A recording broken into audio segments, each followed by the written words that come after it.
سيئات أعمالنا من يهده الله فلا مضل له ومن يضلل فلا هادي له وأشهد أن لا إله إلا الله وحده لا شريك له وأشهد أن محمدا عبده ورسوله أما بعد يا أيها الذين آمنوا اتقوا الله حق تقاته ولا تموتن إلا وأنتم مسلمون يا أيها الناس اتقوا ربكم الذي خلقكم من نفس واحدة وخلق منها زوجها وبث منهما رجالا كثيرا ونساء واتقوا الله الذي تساءلون به والأرحام إن الله كان عليكم رقيبا يا أيها الذين آمنوا اتقوا الله وقولوا قولا سديدا يصلح لكم أعمالكم ويغفر لكم ذنوبكم ومن يطع الله ورسوله فقد فاز فوزا عظيما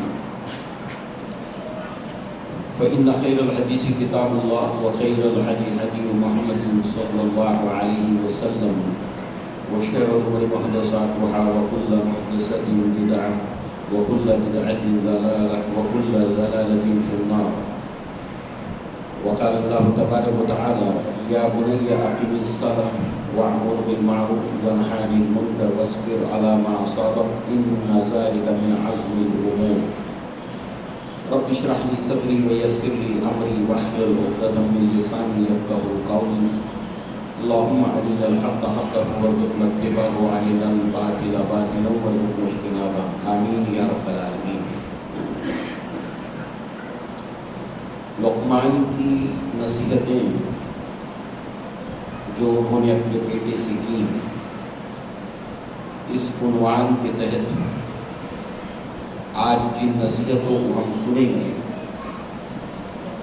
وہ امر بالمعروف نہی عن المنکر اور صبر، یہ دو نصیحتیں لقمان کی اپنے بیٹے کو انشاءاللہ ہم اس کے اوپر آج گفتگو کریں گے۔ اس سے پہلے اسی آیت کے اندر یہ تین نصیحتیں ہیں۔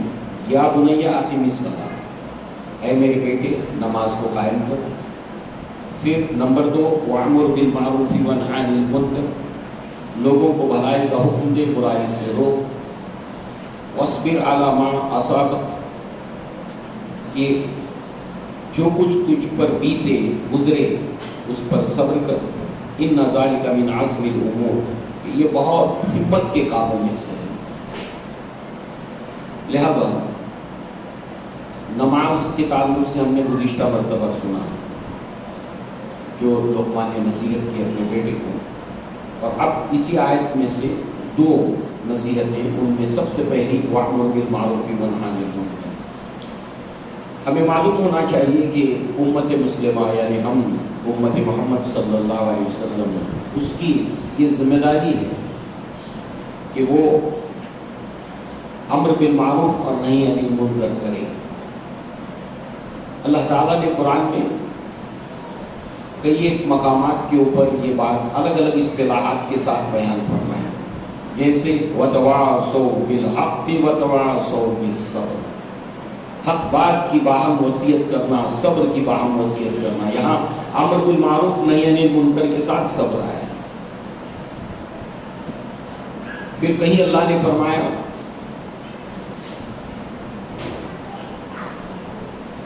شہادت علی الناس، یعنی لوگوں کے اوپر گواہی دینا۔ کہیں فرمایا کنتم خیر امۃ اخرجت للناس تعمرون بالمعروف وتنہون عن المنکر، کہ تم ایک بہترین امت ہو جو لوگوں کے لیے نکالی گئی ہو، بھلائی کا حکم دیتے ہو، برائی سے روکتے ہو، اللہ پر ایمان رکھتے ہو، اور یہی لوگ کامیاب بھی ہوں گے۔ یعنی یہ کامیابی کا گویا کہ ایک ضابطہ ہے امر بالمعروف نہی عن المنکر، دنیا اور آخرت کی کامیابی۔ اس نسبت سے لقمان نے اپنے بیٹے کو نصیحتوں کے اندر یہ نصیحت کی کہ تو بھلائی کا حکم دے اور برائی سے روک۔ اس سے اس کی اہمیت کا پتہ چلتا ہے کہ ایک حکیم انسان اپنے بیٹے کے اندر کون سی خوبی، کون سی بات دیکھنا چاہتا ہے کہ وہ اللہ تعالیٰ کے پیغام کو پہنچانے والا ہو، بھلائی کا حکم دینے والا ہو، برائی سے روکنے والا.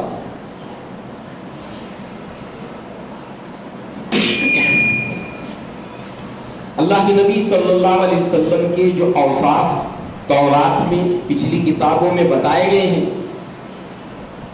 ان میں سے یہ صفت بھی آپ کی بتائی گئی ہے. سورہ اعراف کا یہ حصہ ہے کہ یجدونہ مکتوبا عندہم فی التوراۃ والانجیل یأمرهم بالمعروف وینہاہم عن المنکر، کہ وہ اپنے مکتوبات کے اندر، اپنے لکھی ہوئی مکتوب کے اندر پاتے ہیں محمد صلی اللہ علیہ وسلم کو تورات میں سے اور انجیل میں سے. محمد صلی اللہ علیہ وسلم انہیں بھلائی کا حکم دیتے ہیں، برائی سے روکتے ہیں. اللہ کے نبی کے ساتھ صحابہ کے اوصاف بھی یہ بیان کیے گئے تھے. جو پہلی امت تھی، ہم اس کی اہمیت کو سمجھیں. بھلائی کا حکم دینا اور برائی سے روکنا. اللہ تبارک و تعالیٰ نے عام اب فرمایا مومنین مرد اور مومنین عورتوں کے تعلق سے. والمؤمنون والمؤمنات بعضهم اولیاء بعض یأمرون بالمعروف وینہون عن المنکر. مومن مرد، مومن عورتیں، یہ بعض آپس میں دوست ہیں. اب یہ دوستی کی بنیاد کیا ہے؟ دوستی حمایت کے لیے ہوتی ہے. اس لیے اس کی بنیاد یہ ہے کہ یہ بھلائی کا حکم دیتے ہیں اور برائی سے روکتے ہیں. جہاں مومن مردوں کا ذکر کیا اللہ تعالیٰ نے، وہاں پر مومن عورتوں کا ذکر کیا. یہ تمام احکامات کو اللہ تعالیٰ نے الگ الگ انداز میں دیتے ہوئے لقمان کی نصیحت کے اندر بھی یہ بات رکھی کہ اس کی اہمیت کو ہم سمجھیں. لہذا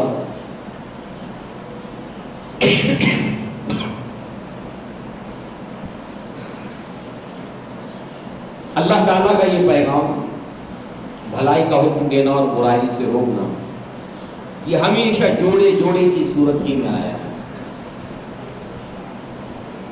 جب تک کہ کسی بھی مسلم معاشرے کے اندر یہ عمل جاری رہتا ہے، وہاں پر ایک اصلاح کا عمل جاری رہتا ہے. اور جہاں پر یہ عمل ختم ہو جاتا ہے وہاں پر فساد رونما ہونے لگتا ہے. اور اس حوالے سے قرآن مجید کے اندر اس ذمہ داری کو ادا کرنے کے لیے اللہ تبارک و تعالیٰ نے الگ الگ طریقے سے ترغیب بھی دلائی ہے، شوق بھی دلایا ہے، اس کا اجر و ثواب بھی بتایا ہے، اور دوسری طرف جو ہے وہ اس کام کے نہ کرنے کے نتیجے کے اندر اس کے نقصانات کو بھی بتایا ہے. لہذا اللہ کے نبی صلی اللہ علیہ وسلم نے فرمایا، اس کا تعلق ایمان سے جوڑتے ہوئے، اس کام کے کرنے کا تعلق ایمان سے جوڑتے ہوئے یوں بیان کیا اللہ کے نبی نے، فمن رأى منكم منكرا فليغير بيده فإن لم يستطع فبلسانه فإن لم يستطع فبقلبه ذلك أضعف الإيمان. تم میں سے کوئی بھی شخص اگر کسی برائی کو دیکھے، کسی منکر کو دیکھے، یأمرون بالمعروف وینہون عن المنکر، تم میں سے کوئی بھی شخص جب کسی برائی کو دیکھے، منکر کو دیکھے، اللہ تعالیٰ نے اس کو طاقت دی ہے تو ہاتھ سے روک دے. یہ طاقت نہیں ہے زبان سے روکے. اتنی بھی ہمت نہیں ہے، حالات نہیں ہے، دل میں برا جانے برائی کو دیکھ کر. اور یہ ایمان کا سب سے کمزور درجہ ہے. اور اگر برائی کو دیکھ کر ایک مومن اس کو برا بھی دل میں نہیں جانتا ہے تو اللہ کے نبی نے فرمایا اس کے دل کے اندر رائی کے دانے کے برابر بھی ایمان نہیں ہے. اور مسلمان تو آپ نے دیکھا ہوگا بڑی شان سے یہ کہتے ہوئے سنا ہوگا کہ جس کے دل کے اندر رائی کے دانے کے برابر ایمان ہے وہ جنت میں جائے گا. اور اللہ کے نبی کیا کہہ رہے ہیں؟ جو برائی کو دیکھ کر دل میں بھی برا نہیں جانتا اس کے دل کے اندر رائی کے دانے کے برابر بھی ایمان ہے. یعنی برائی کو دیکھ کر انسان کو تکلیف ہونا دل میں، یہ ایمان کی علامت میں سے. اس کام کی اہمیت کو جانیں، اس کو سمجھیں کہ برائی کو دیکھ کر دل میں برا جاننا یہ ایمان ہونے کی علامت ہے. اور اسی کے ساتھ ساتھ جو ہے وہ یہاں سے انسان آگے بڑھنے کی کوشش کرے. ایسا نہیں ہے کہ ہاں ٹھیک ہے دل میں برا میں نے مان لیا میرے لیے اتنا کافی ہے. نہیں، اس لیے کہ مثال دیکھیے آپ، اگر آپ اپنے گھر سے نکلتے ہیں، آفس جاتے ہیں، کاروبار کی جگہ جاتے ہیں، اسکول جاتے ہیں، کالج جاتے ہیں، کہیں بھی جاتے ہیں، چلتے چلتے کئی برائیاں آپ اپنے محلے کے اندر، گلی کے اندر دیکھتے ہیں، اپنی آنکھوں سے گھر کے اندر برائی دیکھتے ہیں. پہلے تو آپ نے برا مانا، باہر جو ہے وہ گھر کے اگر گندگی پڑی ہے، آپ نے پہلی مرتبہ ناک کے اوپر رومال رکھ دیا، برا محسوس کیا. دوسرے دن پھر آئے، ناک پر رومال رکھ لیا. کتنے دن ناک پہ رومال رکھیں گے؟ ایک وقت ایسا آئے گا کہ آپ یوزول ہو جائیں گے، عادی ہو جائیں گے اس برائی کو، اور اس برائی کو برا سمجھنے کا جو احساس ہے وہ مٹ جائے گا. یہ نقصان ہے برائی کو دیکھتے دیکھتے دیکھتے دیکھتے دیکھتے انسان اگر اس دل کی برائی کو زبان پر بھی لانے کی کوشش کرے اور اس کو گرو کرنے کی کوشش کرے. اس کی اہمیت کو سمجھیے ایک ایک مثال کو دیکھ کر. اللہ کے نبی صلی اللہ علیہ وسلم نے صحابہ کرام سے فرمایا کہ قیامت کی یہ نشانیوں میں سے یہ نشانی ہے کہ لوگ امر بالمعروف اور نہی عن المنکر کو چھوڑ دیں گے. صحابہ چونک گئے. صحابہ جب بھی چونکے ہیں اس کی وجہ یہ تھی کہ ان کے لیے وہ بات ناقابل سمجھ میں آنے والی بات نہیں تھی ان کے. یہ کام ہم کیسے چھوڑ دیں گے؟ جیسے ایک اور ایسی مثالیں کہی ہے. ایک اور مثال لے دیا کہ اللہ کے نبی نے فرمایا کہ ایک وقت ایسا آئے گا کہ لوگ اسلام اور قرآن کے بارے میں ذرہ برابر بھی نہیں جانیں گے. تو ایک صحابی رسول نے جو انصاری صحابی تھے حیران ہو کر پوچھا کہ اللہ کے نبی ایسے کیسے ہو جائے گا جبکہ ہم قرآن کو پڑھ رہے ہیں، اپنے عورتوں کو پڑھا رہے ہیں، اپنے بچوں کو پڑھا رہے ہیں، تو پھر ایسے کیسے ہو جائے گا کہ کچھ بھی نہیں جانے گا؟ ان کے لیے تعجب کی بات تھی، حیرانی کی بات تھی، کیونکہ وہ اس کا تصور بھی نہیں کر سکتے تھے. ایسے ہی امر بالمعروف نہی عن المنکر کے بغیر زندہ رہنا وہ تصور نہیں کر سکتے. تو صحابہ نے تعجب کیا کہ اللہ کے نبی کیسے ہو جائے گا، ہم یہ کام چھوڑ دیں گے؟ کہا کہ صرف اتنا ہی نہیں کہ اس کام کو چھوڑ دو گے، بلکہ ایسا وقت بھی آئے گا اس امت کے اوپر کہ اس امت کے لوگ برائی کا حکم دیں گے اور بھلائی سے روکیں گے، الٹا کر دیں گے. سوچیے. اور اگر یہ بات ہماری سوسائٹی میں آپ کو نظر آ رہی ہے کہ ہاں یہ بات تو ہے، بھلائی کا حکم دینا برائی سے روکنا تو دور کی بات ہے، مسلمان آج برائی کی طرف بلانے والا اور اچھائی سے روکنے والا بن گیا. ایسا ہے کیا؟ اگر ہے تو یہ اللہ کے نبی کی پیشن گوئی پوری ہو گئی. سمجھے اس کے ایک حکیم اور دانا انسان اپنے بیٹے کو یہ نصیحت کر رہا ہے.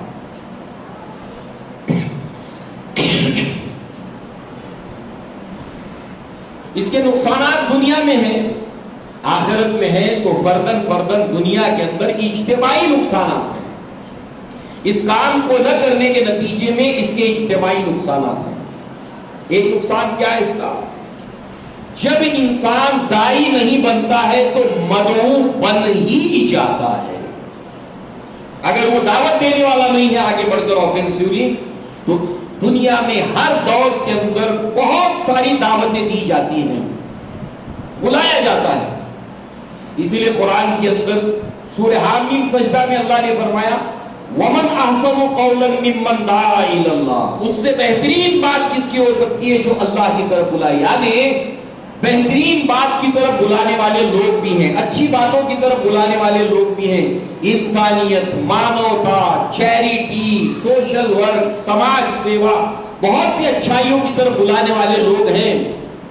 مگر ان تمام اچھی دعوتوں کے اندر سب سے بہترین دعوت جو اللہ کی طرف بلائے.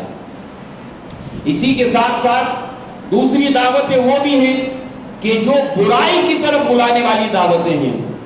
سوشل میڈیا کے اوپر صبح سے لے کر شام تک ہمارے بچے، پوری دنیا، نسلیں، عورتیں، مرد اس موبائل کو کھول کھول کر بیٹھتے ہیں، ہر ایک ایڈ کے اندر دعوت ہے، ہر اشتہار کے اندر دعوت ہے، ہر سیریل کے اندر دعوت ہے، ہر ایپیسوڈ کے اندر دعوت ہے، ہر فلم کے اندر دعوت ہے، اور یہ ساری دعوتیں بڑے اچھے انداز میں دی جا رہی ہیں۔ اگر ہم یہ کام نہ کریں گے تو ہم کسی کی دعوت کے پیچھے چلنے والے، ان کی بات کو سننے والے ہو جائیں گے۔ کیوں؟ اس لیے کہ انسان اگر داعی نہیں ہے تو مدعو ہے۔ اس لیے کہ ڈھیروں دعوتیں دینے والے دنیا میں صبح سے لے کر شام تک 24/7 دعوت دے رہے ہیں۔ اب پھر ہم پریشان ہو جاتے ہیں، ہمارا بچہ ادھر چلا گیا، ہمارا بچہ ادھر چلا گیا، اور اس کے ساتھ ساتھ آج ہماری نسلیں جو ہے وہ جانے کہاں کہاں پر جا رہی ہیں۔ وجہ کیا ہے؟ انہوں نے کسی نہ کسی دعوت کو قبول کر لیا ہے۔ اس لیے کہتے آفنس از بیسٹ ڈیفینس، کہ انسان اقدامی طور پر آگے بڑھے، اور آفنس اقدام جو ہے وہ سب سے بہترین دفاع ہے۔ اور اسی لیے عبد القادر جیلانی رحمہ اللہ نے نصیحتیں کرتے ہوئے اپنے بیٹے کو اور اپنے شاگردوں سے نصیحت کرتے ہوئے یہ بیان کیا کہ جب تک انسان لوگوں کو بھلائی کا حکم دیتا رہتا ہے، برائی سے روکتا رہتا ہے، دنیا رکے یا نہ رکے برائی سے، دنیا بھلائی کی طرف آئے یا نہ آئے، وہ جب تک یہ کام کرتا رہتا ہے، اس کی برکت ایسی ہے کہ وہ خود برائی سے بچتا رہتا ہے۔ یہ اس کا ایفیکٹ، یہ اس کا اثر ہے، اور یہ اللہ کی طرف سے برکت ہے کہ اس کے بچنے کے اسباب اللہ تعالیٰ پیدا کر دیتا ہے۔ دنیا بچے یا نہ بچے، قرآن مجید کے اندر جہاں جہاں یہ احکامات آئے، مثال دیکھتے جائیے آپ اس کی اہمیت، کہ ایک حکیم انسان جتنی آخری وقت میں اپنے بیٹے کو نصیحتیں کر رہا ہے، بولنے کے لیے بہت کچھ ہے، مگر اس نے موٹی موٹی زندگی کی اہم باتوں کو اپنے بیٹے کو نصیحت کرتے ہوئے سمجھایا۔ اس نے یہ سورہ اعراف میں اللہ تعالیٰ نے بیان کیا، 3 گروہ کا ذکر کیا بنی اسرائیل کے۔ ایک گروہ تھا اللہ تعالیٰ نے ہفتے کے روز انہیں مچھلیاں پکڑنے سے منع کیا تھا، جیسے ہمارے یہاں جمعہ ہے، جمعہ کے لیے اللہ تعالیٰ نے ہمیں حکم دیا، یا ایھا الذین آمنوا اذا نودی للصلاۃ من یوم الجمعۃ فاسعوا الی ذکر اللہ وذروا البیع ذلکم خیر لکم ان کنتم تعلمون فاذا قضیت الصلاۃ فانتشروا فی الارض وابتغوا من فضل اللہ واذکروا اللہ کثیرا لعلکم تفلحون۔ کہ اے اہل ایمان، جب جمعہ کی اذان پکاری جائے تو اللہ تعالیٰ کے ذکر کی طرف، نماز کی طرف، اقیم الصلاۃ لذکری، میرے ذکر کی طرف، نماز کی طرف صحیح کرو، کوشش کرو، بڑھو آگے، اور دنیا کے سارا لین دین کاروبار چھوڑ دو۔ اور جب نماز قضا ہو جائے، یعنی نماز مکمل کر چکو، تو پھر اللہ کی زمین میں پھیل جاؤ، روزی تلاش کرو۔ اب کب تک ہمارے لیے پابندی ہے؟ اذان سے لے کر نماز کے ختم ہونے تک دنیاوی سارے کام ہمارے لیے ممنوع ہے، لین دین ممنوع ہے۔ یہی معاملہ ہفتے کا روز یہود کے لیے سنیچر کا روز تھا، سیٹرڈے، اور اس روز ان کے لیے صبح سے لے کر شام تک جیسے ہمارے لیے حکم ہے، ایسے ان کے لیے دنیا کا سارا کام دھام بند، مچھلی نہیں پکڑنا ہے، اور اللہ کے ذکر کی طرف اپنے آپ کو اس وقت کے اندر دے دینا ہے۔ اب جو ہے وہ اس حکم کے بالمقابل لوگوں کے اندر 3 گروہ ہو گئے بنی اسرائیل کے اندر، عمل اور بے عملی کے اعتبار سے۔ نمبر 1، ایک گروہ وہ تھا جو اللہ کے حکم کی پابندی پوری طرح سے احتیاط کے ساتھ کرتا تھا، اللہ کے حکم کی نافرمانی نہیں کرتا تھا، ایک گروہ یہ تھا۔ دوسرا گروہ وہ تھا، اور یہی گروہ ہمیشہ ہوتے ہیں اس کام کے معاملے میں، 3 ہی گروپ ہوں گے۔ یا تو یہ ہوگا کہ بھائی خود تو عمل کر رہا ہے مگر دنیا سے کوئی لینا دینا نہیں ہے اس کو۔ اللہ نے ایسے لوگوں کا ذکر الگ الگ جگہ پہ قرآن میں کیا، وَمِنَ النَّاسِ مَن يَعْبُدُ اللَّهَ عَلَىٰ حَرْفٍ، لوگوں میں سے بہت سے ایسے جو اللہ کی عبادت کرتے کنارے کنارے۔ تو ایک گروپ تھا جو اللہ کے حکم کی پابندی کرتا تھا مگر دوسروں سے اس کو کوئی لینا دینا نہیں تھا۔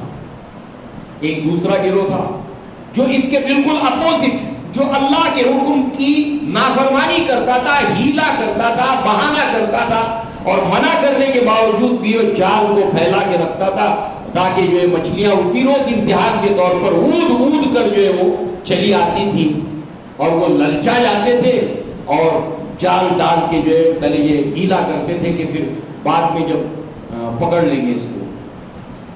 تو یہ اللہ کے حکم کو توڑتا تھا، ایک اللہ کے حکم کو توڑتا نہیں تھا. اس گروہ کو اس سے کوئی لینا دینا نہیں، اس گروہ کو اس سے کوئی لینا دینا نہیں. یہ دو گروہ تھے. تیسرا گروہ وہ تھا جو اللہ کے حکم کی پابندی تو کرتا تھا، مگر اس کے ساتھ ساتھ جو اللہ کے حکم کو توڑتے تھے انہیں اس منکر سے روکتا تھا، انہیں روکتا تھا. اب سورہ اعراف میں دو گروپ کے مکالمے دکھائے ہیں، ایک اللہ کے حکم کی پابندی کرنے والا مگر دوسروں کو نہ روکنے والا، ایک اللہ کے حکم کی پابندی کرنے والا مگر لوگوں کو روکنے والا. یہ دونوں آپس میں گفتگو کرتے، ان کا ذکر اللہ نے سورہ اعراف میں کیا کہ وہ گروہ جو روکتا نہیں تھا، لوگوں سے کہتا تھا جو روکتے تھے کہ ارے چھوڑو ان کو، کیا ان کو روکنا، اب یہ سنورنے کے نہیں، سدھرنے کے نہیں. انہوں نے کہا کہ کیا عجب کہ ہمارے کہنے سے اللہ تعالیٰ کسی کو توفیق دے دے اس برائی سے رکنے کی، اور کم از کم یہ ہے کہ اللہ کے سامنے ہم سرخرو ہو سکیں کہ ہم سے جتنا بس پڑا ہم نے کیا. ہدایت اصلاح اللہ کے ہاتھ میں، ہم نے اپنا کام کر گزرے. اللہ تعالیٰ نے فرمایا جب عذاب آیا، اللہ کا جب عذاب اس زمین کے اوپر اس قوم کے اوپر آیا تو اللہ نے فرمایا وہ ینہون عن السوء، ہم نے صرف ان کو بچایا جو برائی سے روکتے تھے، باقی اچھے برے دونوں اس کے اندر چلے گئے. اس کے اندر سے بچا لیا گیا صرف وہ گروہ جو لوگوں کو بھلائی سے روکتا تھا. اللہ تعالیٰ نے اسی آزمائش سے بچنے کے لیے امت مسلمہ کو اللہ تعالیٰ نے فرمایا وَاتَّقُوا فِتْنَةً لَا تُصِيبَنَّ الَّذِينَ ظَلَمُوا مِنْكُمْ خَاصَّةً وَاعْلَمُوا أَنَّ اللَّهَ شَدِيدُ الْعِقَابِ. اللہ تبارک و تعالیٰ کے اس عذاب سے، آزمائش سے ڈرو کہ جس کا لطمہ اس عذاب کا، اس آزمائش کا تم میں سے صرف ظالم لوگ نہیں بنیں گے، اس کے اندر نمازی بھی جائے گا، اس کے اندر تہجد گزار بھی جائے گا. جیسے اس گروہ کے اندر عمل کرنے والا وہ بھی گیا اور نافرمانی کرنے والا بھی اس عذاب کے اندر گیا، صرف بچا لیا گیا وہ جو روکتا تھا لوگوں کو. تو یہی اللہ تعالیٰ نے اپنا ضابطہ بتایا ہے کہ جب امت یہ کام چھوڑ دے گی، ایک گروہ نافرمانی تو نہیں کرے گا مگر اپنی عبادت میں لگا رہے گا، اللہ تبارک و تعالیٰ نے ان دونوں کو عذاب کے اندر مبتلا کرنا ہے. اسی حقیقت کو اللہ کے نبی نے ایک روایت میں یوں بیان کیا کہ جیسے ایک منزلہ کشتی ہے، پانی اوپر کے حصے میں ہے پینے کے لیے، لہذا نیچے کے لوگ بار بار پانی لینے کے لیے اوپر جاتے ہیں اور وہ سوچتے ہیں کہ یہ بار بار کیا لوگوں کو پریشان کرنا، کیوں نہ ہم کشتی کے اندر چھید کر لیں. اگر اوپر والوں نے انہیں نہیں روکا، اوپر والے چھید نہیں کر رہے ہیں، اوپر والے کشتی میں چھید نہیں کر رہے، مگر کہا کہ اوپر والوں نے اگر نیچے والوں کو نہیں روکا تو جب یہ ڈوبے گی کشتی تو اوپر والے بچنے والے نہیں ہیں. قرآن میں اس کی دلیل، نبی کے فرمان میں اس کی دلیل، یہ ہمیں چونکانے کے لیے کافی. اور ایک حکیم انسان کا اپنے بیٹے کو بتانا، یا بنی اقم الصلاۃ وامر بالمعروف وانہی عن المنکر.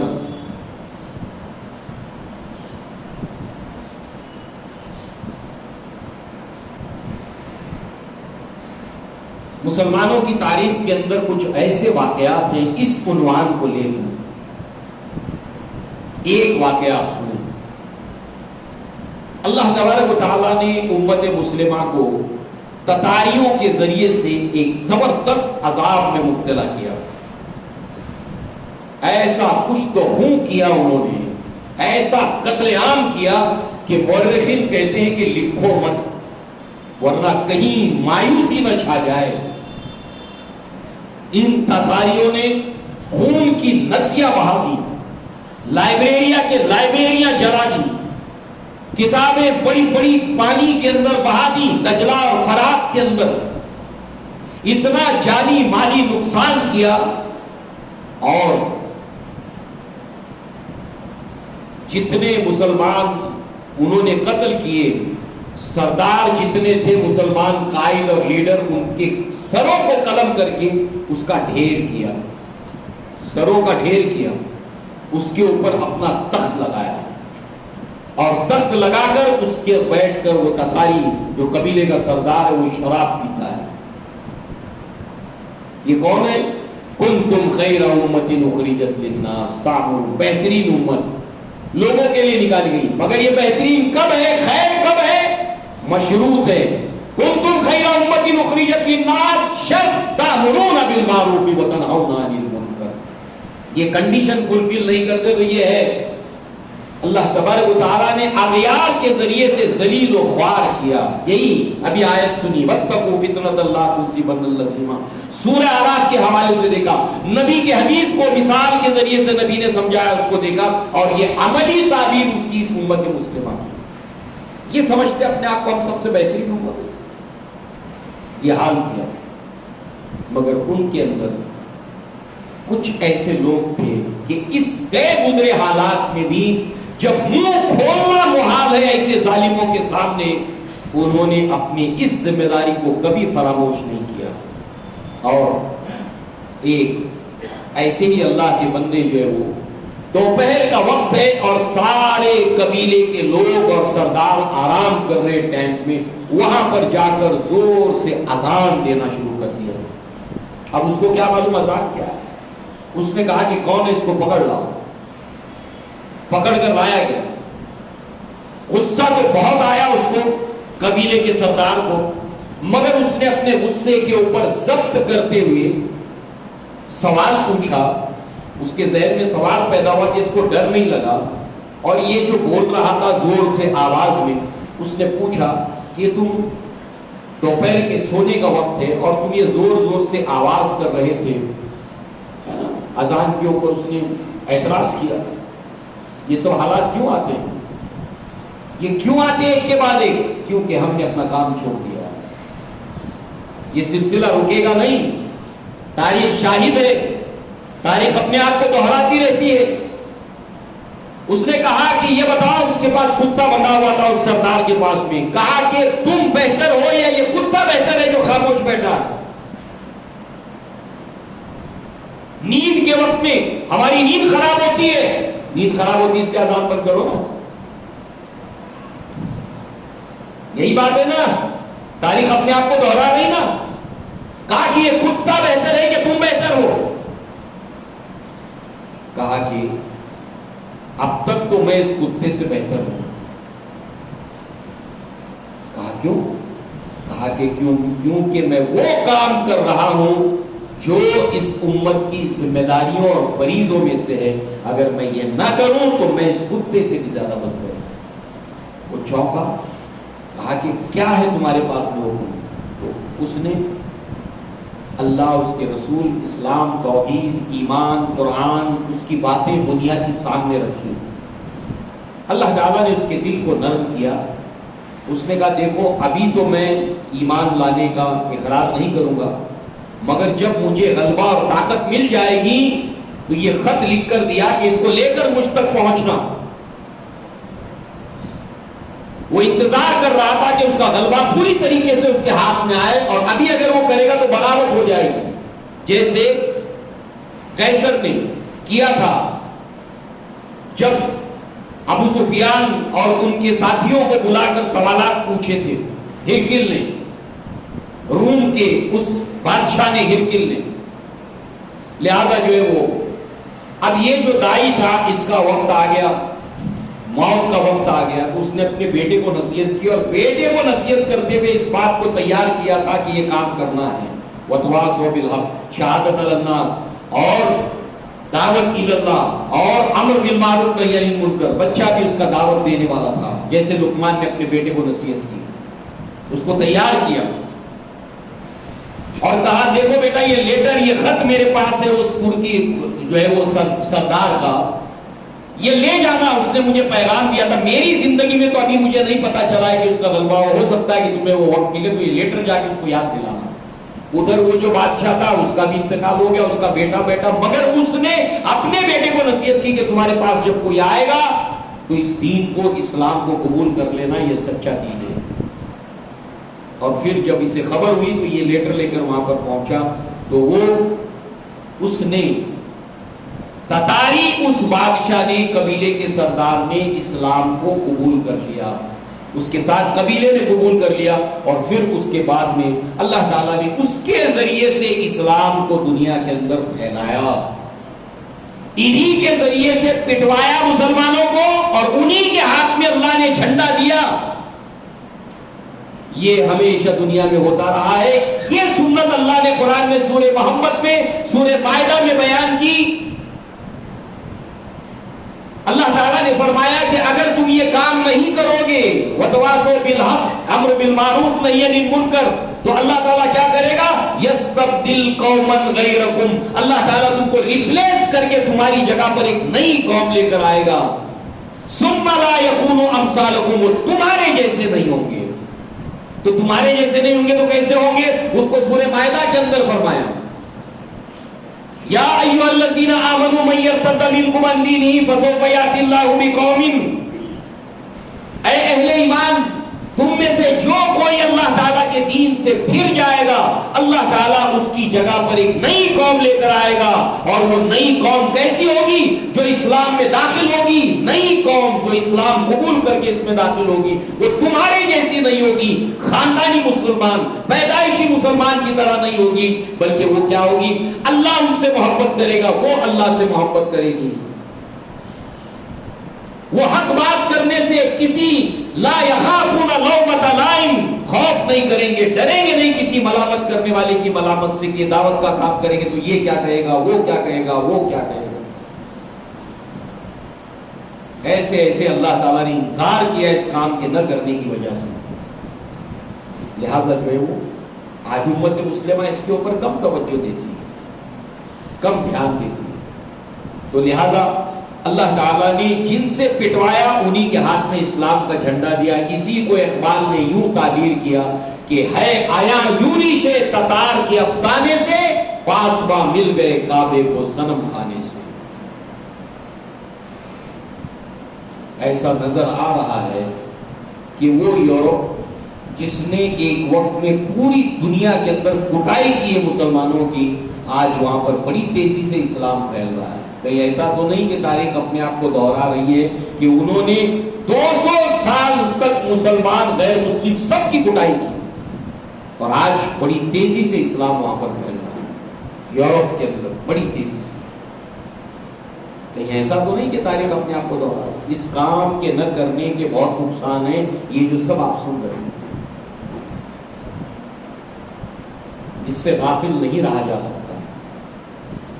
صحابہ اس کے بغیر رہنا تصور نہیں کر سکتے تھے۔ حجۃ الوداع کے موقع پر اللہ کے نبی صلی اللہ علیہ وسلم نے صحابہ کو سوال پوچھا، آپ کے سامنے 1,25,000 سے لے کر 40,000 صحابہ تھے، 1,25,000 سے 40,000۔ اللہ کے نبی نے فرمایا الا هل بلغت،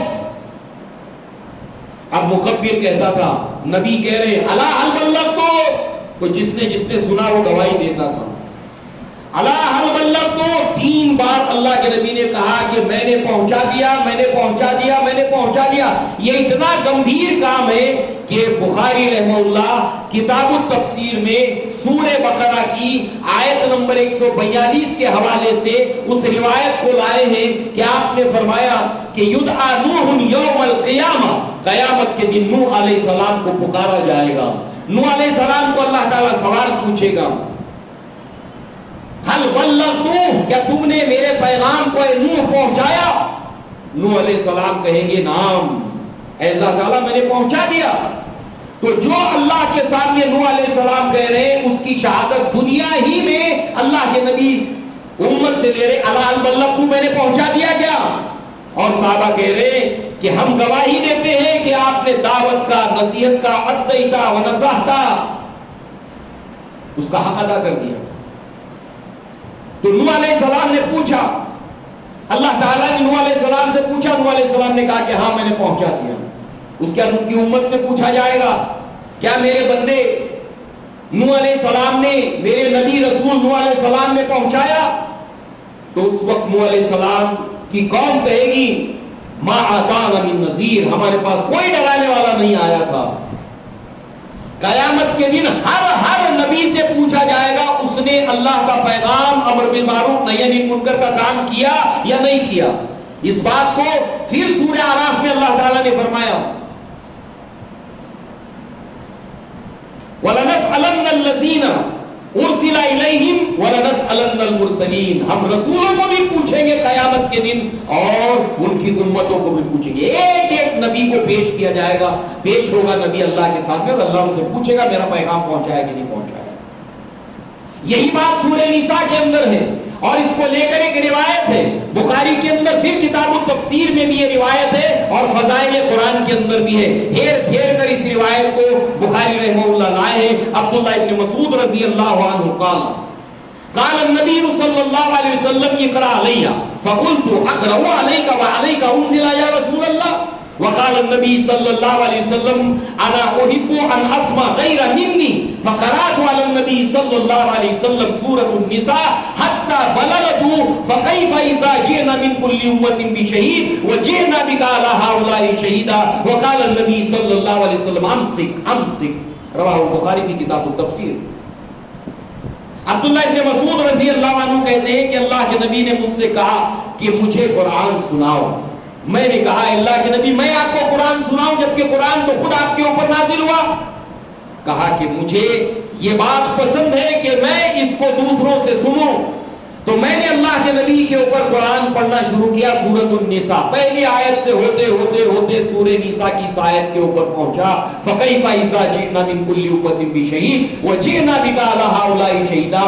پس کیا حال ہوگا اے نبی صلی اللہ علیہ وسلم اس وقت جب ہم ہر امت میں سے گواہ اٹھا کر لائیں گے اور آپ کو اس امت کے اوپر گواہ بنا کر لائیں گے کہ آپ نے پیغام پہنچایا کہ نہیں پہنچایا. اس آیت کے اوپر اللہ کے نبی نے عبداللہ ابن مسعود سے کہا کہ رک جاؤ. عبداللہ ابن مسعود کہتے میں نے جو نگاہ اٹھا کر دیکھا تو اللہ کے نبی کی آنکھوں میں آنسو تھے کہ مجھے اللہ کے سامنے جواب دینا ہے. اور یہی حجۃ الوداع کے وقت نبی کہے الا هل بلغت, میں نے پہنچا دیا. صحابہ نے جب گواہی دے دی کہ ہم نے آپ نے پہنچا دیا اور حق ادا کر دیا, اس کے بعد اللہ کے نبی نے فرمایا اللہم اشہد اللہم اشہد اللہم اشہد. اے اللہ تو گواہ رہے کہ یہ گواہی دے رہے کہ میں نے تیرا پیغام ان تک پہنچا دیا. اس کے بعد آپ نے فرمایا فَلْيُبَلِّغِ الشَّاهِدِ الْغَائِبَ, اب جو یہاں موجود ہے اس کو پہنچائے جو یہاں موجود نہیں ہے. بلغ عنی ولو آیۃ. دوستو آج دینی مزاج کے رہنے والے لوگ بھی کبھی بیان میں خطبوں میں سنتے تو ہیں خود, مگر یہ ہے کہ وہ اس بات کی طرف کم ہی توجہ دیتے ہیں کہ ہمیں ضرورت اس بات کی ہے کہ ہم اپنے اڑوس پڑوس دوست احبابوں کو اس کام کے ساتھ میں جوڑیں, وگرنہ اس کا نقصان نقد دنیا میں ہے اور ہے. ایک کے بعد ایک مصائب کا جو اسباب ہے وہ یہی ہے کہ ہم نے اپنے کام کو چھوڑ دیا ہے, اور جب ہم اس کام کو کریں گے تو نتیجہ یہ ہوگا کہ یہ مصائب جو آ رہے ہم پر یہی ہم سے دور ہوں گے. یہی ہمارے دفاع کا دنیا میں بہترین راز ہے.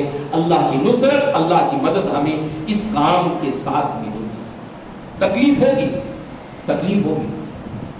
تو اسی لیے لقمان پھر اپنے بیٹے کو نصیحت کرتے ہوئے آگے کہتے ہیں کہ اس کام کو کر وَاصْبِرْ عَلَىٰ مَا أَصَابَكَ, اور پھر اس کام کے رد عمل میں جو تکلیف تجھے ہو اس کے اوپر صبر کر, اس پر صبر کر. میدان نہیں چھوڑنا اس کام سے, ہٹ نہیں جانا اس کام سے, صبر کر لینا, اپنے آپ کو روکے رکھنا, ثابت قدمی سے اس کام کو کرتے رہنا. وَاصْبِرْ عَلَىٰ مَا أَصَابَكَ, اور دیکھ إِنَّ ذَلِكَ مِنْ عَزْمِ الْأُمُورِ, یہ ہمت کا کام ہے. کئی ایسے لوگ اس میدان میں آتے ہیں اور میدان چھوڑ کر بھاگ جاتے ہیں, ہمت جواب دے جاتی ہے. اس لیے کہا کہ یہ ہمت کا کام ہے, حوصلے کا کام ہے, ثابت قدمی سے کرنا. اور سب سے بڑی بات کہ دعا کے عدم مقبولیت کے اسباب جو اللہ کے نبی نے بیان کیے کہ دعا قبول نہیں ہوگی, اس کے عدم قبولیت کی وجہ اللہ کے نبی نے اس کام کے چھوڑ دینے میں بتایا. اندازہ کیجئے یہ اتنا اہم کام ہے کہ ہمارے اجتماعی امت کے نفع اور نقصان کا تعلق کس چیز سے ہے؟ اس کام کے ساتھ۔ اس لیے یہ اگر کام کہیں ہو رہا ہو تو ہمیں اللہ کا شکر ادا کرنا چاہیے، اللہ کا شکر ادا کرنا چاہیے۔ کیوں؟ کیونکہ اس کام کے نہ کرنے کے نتیجے میں ہم پر مصیبتیں آئیں گی بحیثیت مجموعی، کیونکہ دنیا کے اندر کبھی افراد سے اللہ تعالیٰ عفو درگزر ڈھیل دے دیتا ہے، فرد کو، انڈیویجول، مگر جو سب مل کر گناہ کرتے ہیں اس کو معافی دنیا میں نہیں ہے۔ فطرت کبھی افراد سے اغماض بھی کر لیتی ہے، نہیں کرتی کبھی ملت کے گناہوں کو معاف۔ سب مل کر جو گناہ میں شریک ہوتے ہیں ان کو معافی دنیا میں نہیں ملتی، اجتماعی نقصان دنیا میں اٹھانا پڑتا ہے۔ آخرت کا معاملہ فردن فردن ہوگا، اجتماعی نہیں۔ آخرت میں اجتماعی نہیں، فردن معاملہ ہوگا۔ وَكُلُّهُمْ آتِهِ يَوْمَ الْقِيَامَةِ فَرْدًا لا تزال قدم ابن آدم حتی یسأل عن کنزہ۔ اللہ کے سامنے اکیلے اکیلے کھڑے ہو کے حساب دینا، اور دنیا میں اجتماعی معاملہ ہے سب کا۔ اس لیے ہمیں اس مسئلے میں گمبھیر ہونا چاہیے، اور دعوت و تبلیغ کا ایک ماحول ہمیں جہاں ہم رہتے ہیں وہاں پر بنانے کی محنت کرنی چاہیے، کوشش کرنی چاہیے، پلان کرنے چاہیے، منصوبے بنانے چاہیے، اور اس کام کو آگے بڑھانے کی کوشش کرنی چاہیے۔ اللہ تعالیٰ سے دعا ہے کہ اللہ تعالیٰ ہمیں اس کی سمجھ عطا فرمائے۔ اقول قولی ھذا واستغفر اللہ لی ولکم ولسائر المسلمین والمسلمات، وآخر دعوانا ان الحمد للہ رب العالمین۔ السلام علیکم ورحمۃ اللہ وبرکاتہ۔